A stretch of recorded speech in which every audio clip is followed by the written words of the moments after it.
Muchas gracias, feliz sábado a todos. Espero que ustedes consigan oír mi voz. No es muy fuerte, no es una voz de evangelista, puede ser la voz de un colportor evangelista. Bueno, mi esposa decía siempre que cuando querías las hijitas durmiendo, que era para yo acercar y contar historias, ¿no? Entonces mi voz pone a algunos a dormir. Entonces si ustedes sienten sueño, es posiblemente por la magia de mi voz, que ponía a mis hijitas a dormir. Y hoy pone mis nietos a dormir. Muy bien.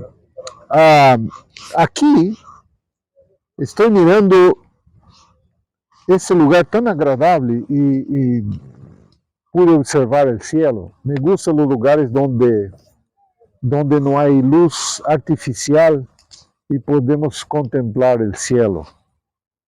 Es encantador ver las estrellas, ¿no? Quisiera contar una historia para ustedes. En el año 1981,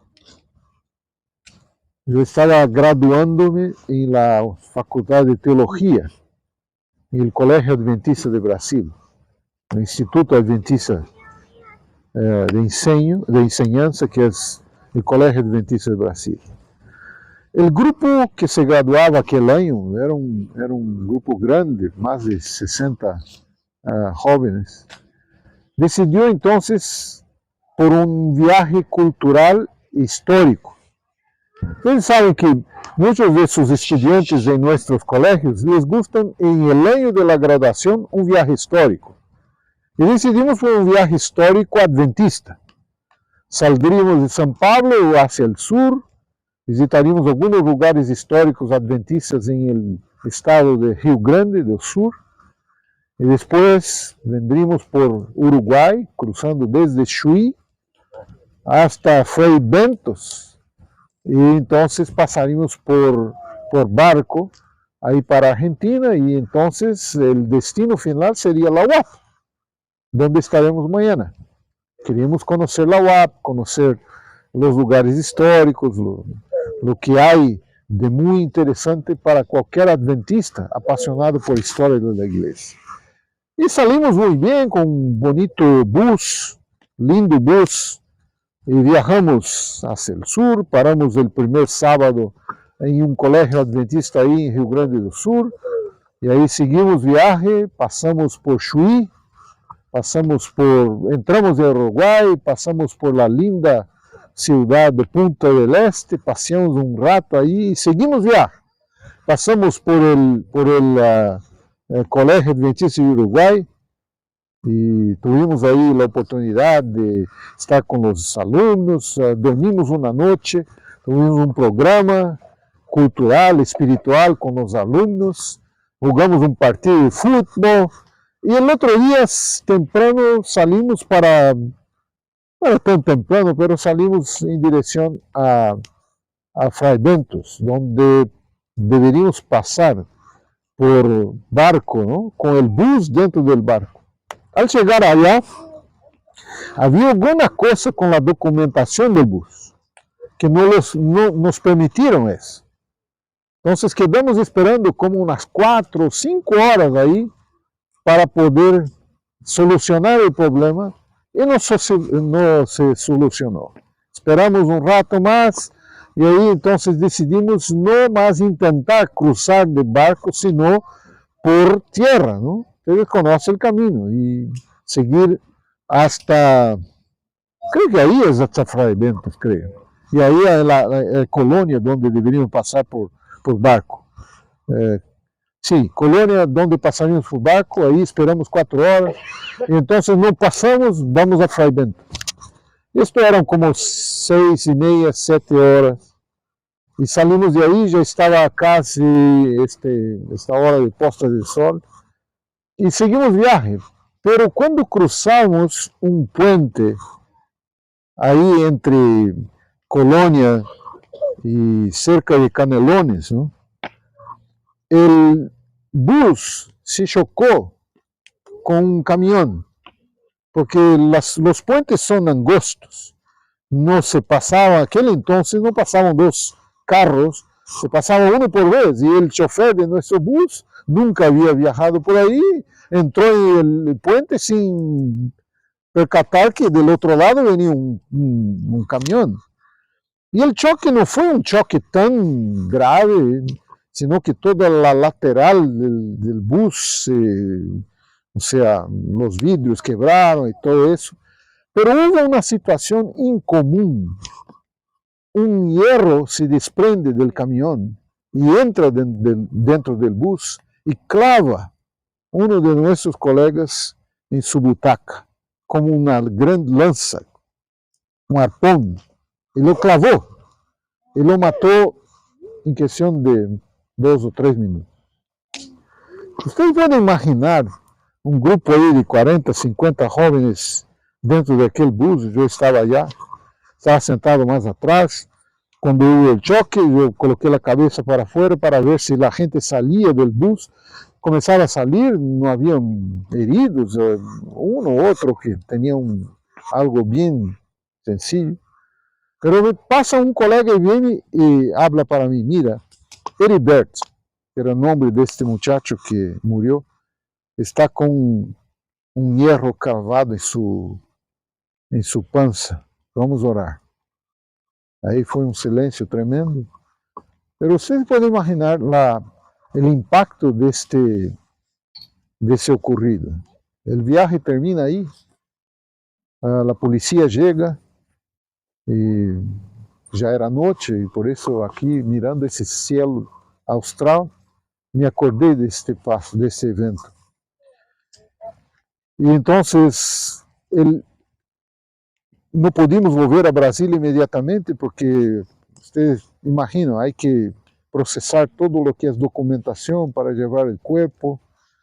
Heribert Milton era seu nome, tinha 25 anos, era casado, era padre de uma hija de 3 anos e de um bebito de 3 meses. Murió. Quando volvimos a Brasil, depois de esperar uns 2, 3 dias em Ilhaú, volvimos de avião. Então chegamos em São Paulo e notamos o impacto de lo que havia passado sobre o colégio. Havia como uma multidumbre de gente do colégio allá no aeroporto para aguardar os que volvíamos, ¿no? E o corpo que volvia também. E foi o serviço fúnebre em la igreja do colégio. E o predicador, o diretor general do colégio, ele mira e diz: jóvenes, não há palavras para explicar. O colégio estava em choque. Imaginem, um futuro pastor já tinha um chamado, já tinha um lugar para ir como pastor. Ocorre isso. Imaginem a esposa, a viúva, as niñas, não? As 2 bebitas. Imaginem o impacto disso. Então, o diretor mira a nós e todos os jovens aí atendendo este serviço fúnebre e diz: Deus muitas vezes permite isto para mostrar uma coisa para vocês. A grande lecção de la vida é que a vida é incierta, aún para jóvenes llenos de saúde e de energia como vocês são. A vida é incierta. E aquela situação, o que ha passado, nunca se apartou de meu coração. Eu me tornei um pastor e sempre quando viajo de bus, sento no mesmo lugar onde estava, ou seja, do lado direito. Quando os buses frenavam, eu me despertava à noite, porque viajei muito de bus como diretor de publicações. Quando eu era diretor de publicações, não havia quilometragem como hoje. Toma tu carro e... Era bus para cá, bus para allá, 5 horas aqui, 6 horas, 8 horas durante a noite para visitar equipos aqui, colportores allá. Isso foi parte ativa de meu trabalho. Pero nunca me olvidei desta história. Por 2 razões. Por el trauma de uma pérdida e também por la lección que queda. La vida es incierta. Pero una cosa me llamó la atención. en esta noche, en la ruta, fue cuando la policía llegó y se acercó y comenzó a hacer todas su servicio y verificar lo que pasaba. Yo vi ellos comentando, entre ellos, la policía con los policías, diciendo, ellos están tristes, esos muchachos, pero no los veo desesperados. No los veo desesperados. Creo que la policía está acostumbrada a ir a atender estos accidentes y están acostumbrados a ver la reacción de las personas cuando muere alguien en lugar del accidente. Ellos estaban sorprendidos, la gente estaba triste, en choque, pero estaban desesperados.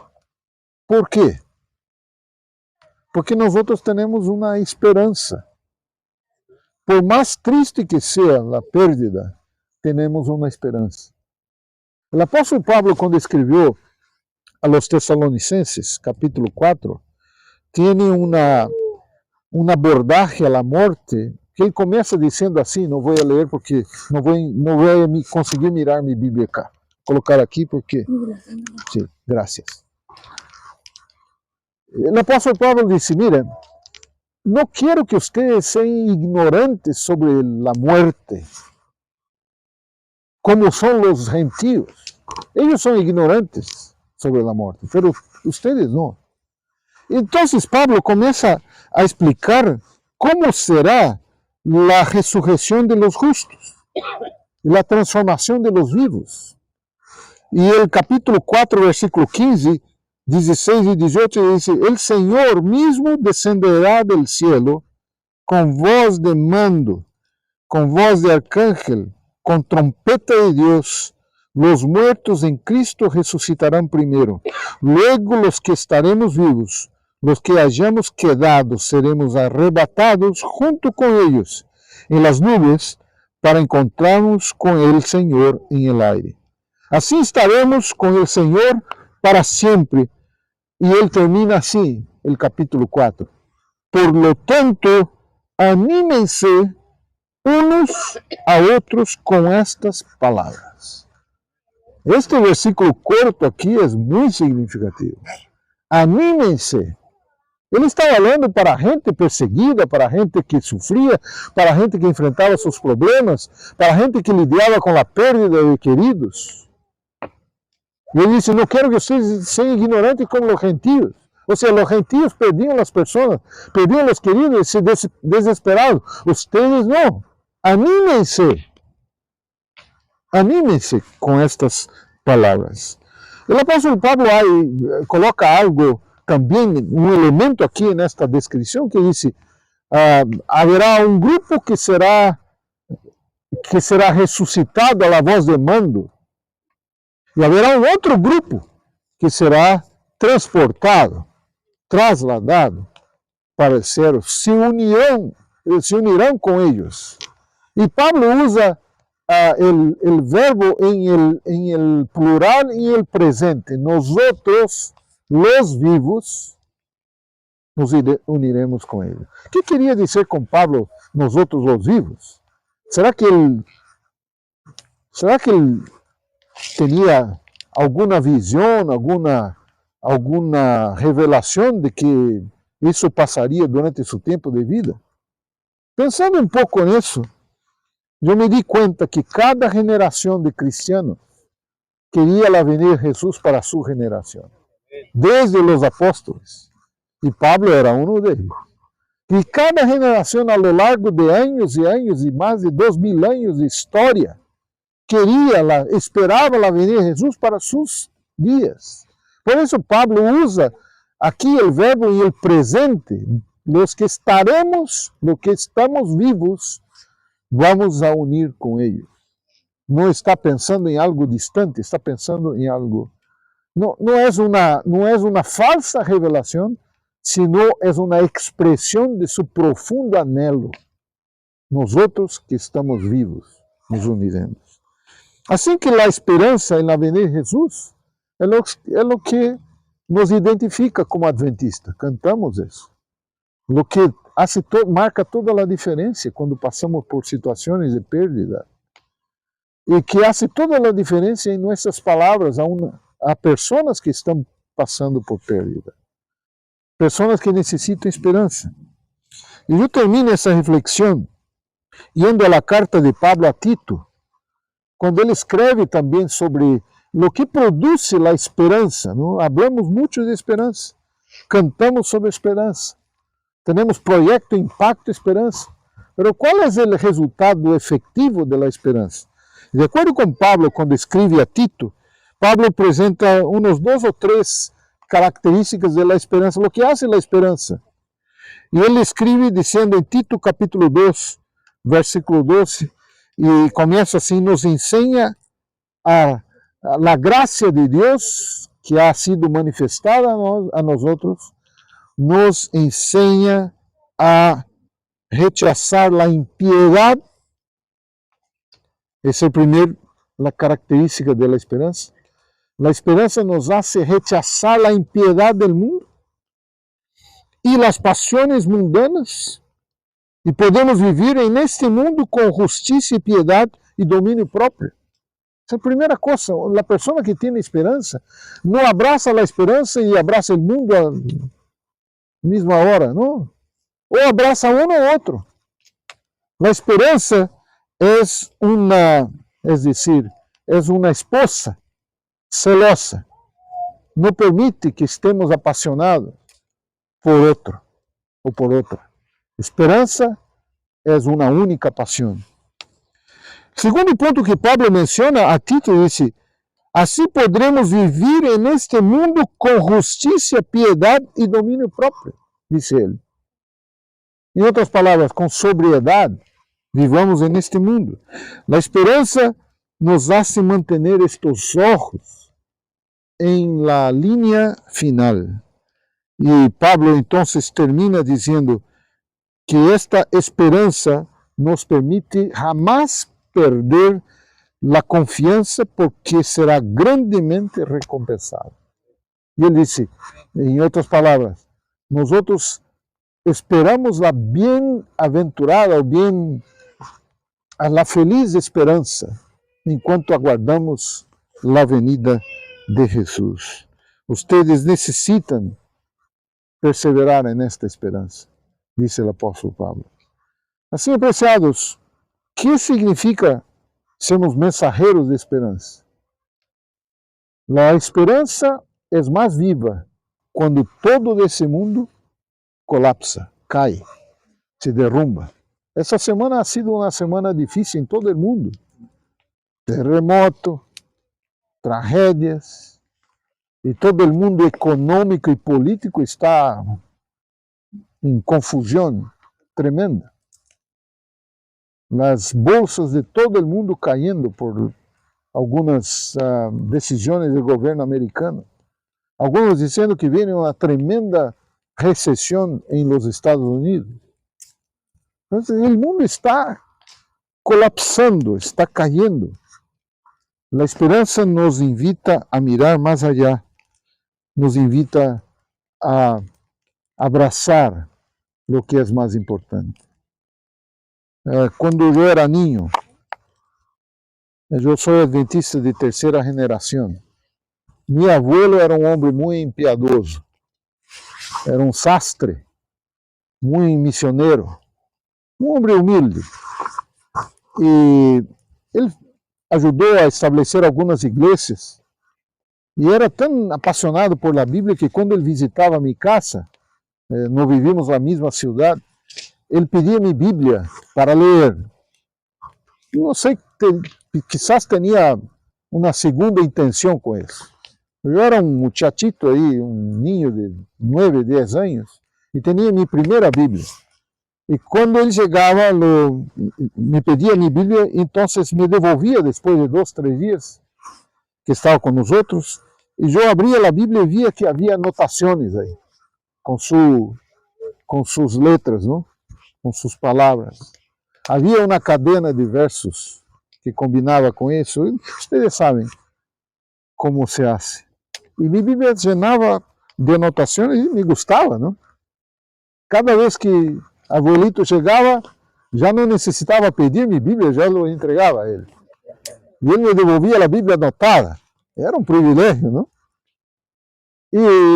Pero nunca prestei atenção, además de ver que havia cadenas de temas, não? Que ele colocava. Nunca prestei muita atenção. Meu abuelo era um homem que amava a Avenida Jesus. Me acordo uma vez, era o ano de 1969. Eu tinha 9 anos de idade.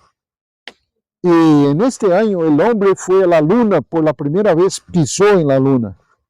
E eu estava nesse dia, aí em sua casa, em uma outra cidade, assistindo a televisão e vendo o homem bajando daquele módulo lunar e pisando na Luna. E o astronauta americano Neil Armstrong dizia: é um pequeno passo para o homem, mas um grande salto para a humanidade. E eu me quedei encantado com aquilo. Imagina um muchacho de 9 anos. Então, e o final do ano 69, quando mudou para 1970, aí o abuelito estava em minha casa. E o dia 31 de dezembro, nós saímos da calle para mirar o céu. Assim. E eu vi o céu e disse: abuelito, quando Jesus vai volver? Eu perguntei a ele. E eu não me ouvi isso.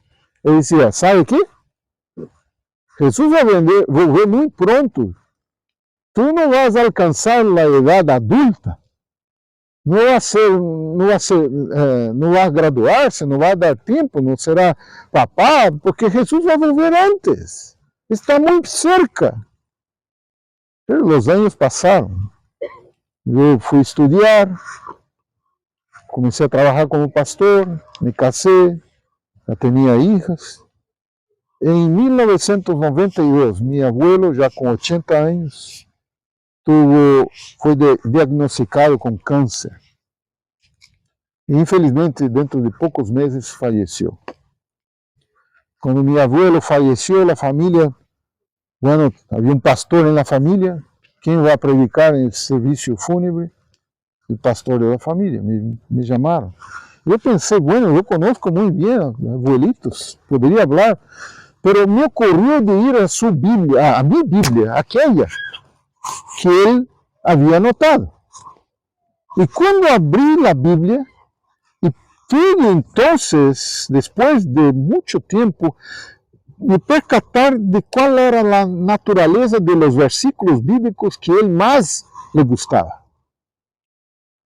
E me di conta que os versículos que ele colocava e subrayava eram os versículos sobre a venida de Jesus.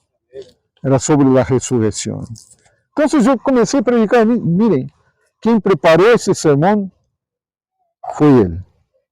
Ele preparou durante anos. Aqui em minha Bíblia está escrito o sermão. Ele anotava. E aqui está. Ele preparou seu sermão durante toda a sua vida. E a lição para nós é: que sermão estamos nós preparando? Nós sabemos o dia de amanhã? Somos, claro, somos ministros, somos mensageiros de esperança, mas aún os mensageiros de esperança são vulneráveis, verdade?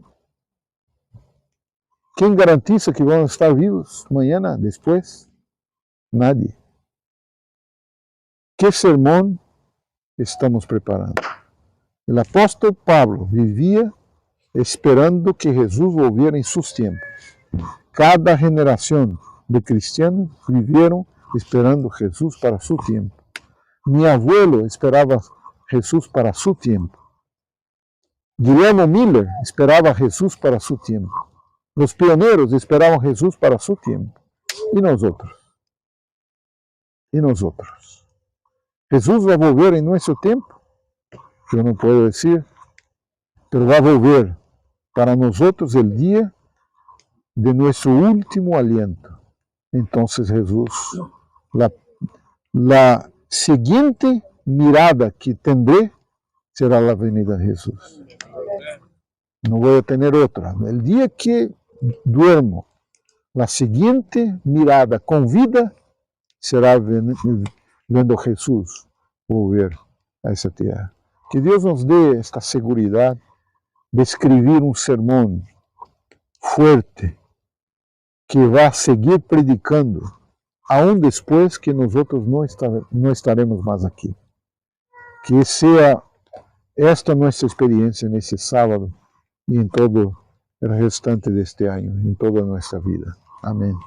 Quero invitar-los a quedarmos todos em pé. E aqui está esta hogueira, não? Há um simbolismo em la hogueira, não?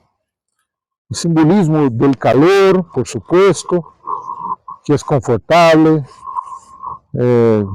Visitando há um mês a Chile, me explicaram por que essa terra do sul se chama Terra del Fuego, não?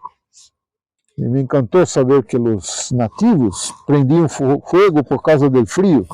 E quando os exploradores portugueses vieram para conhecer e conquistar a terra, viram muitas fogatas com isso. A Terra del Fuego.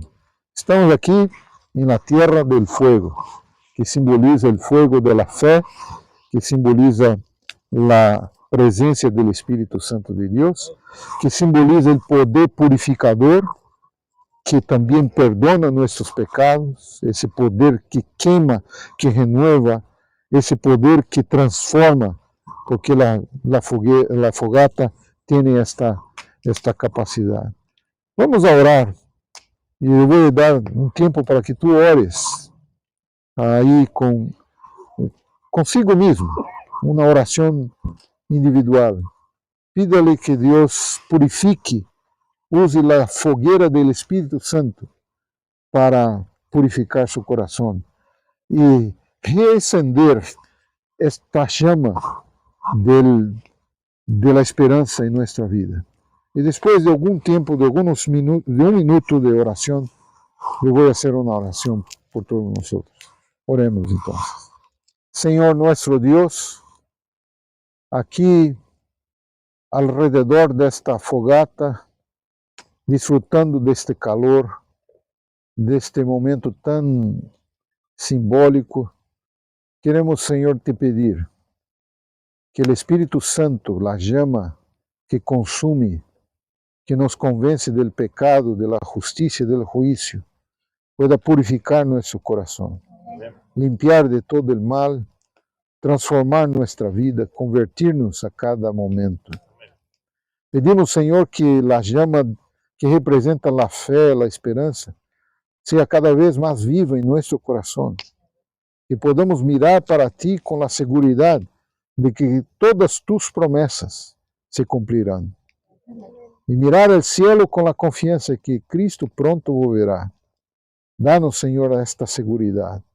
E ajuda-nos durante nossa vida a escrever nossa esperança e nossa fé em um sermão visível e silencioso, que predique sem palavras, mas com a vida, de que Tu eres Senhor, Tu eres nosso Salvador e Tu eres o Rei eterno, que governará finalmente sobre todo o universo, sobre uma terra transformada, sobre uma terra renovada. E aqui tendremos o privilégio de viver por la eternidade. Te pedimos estas bendiciones em nome de Jesus. Amém. Amém.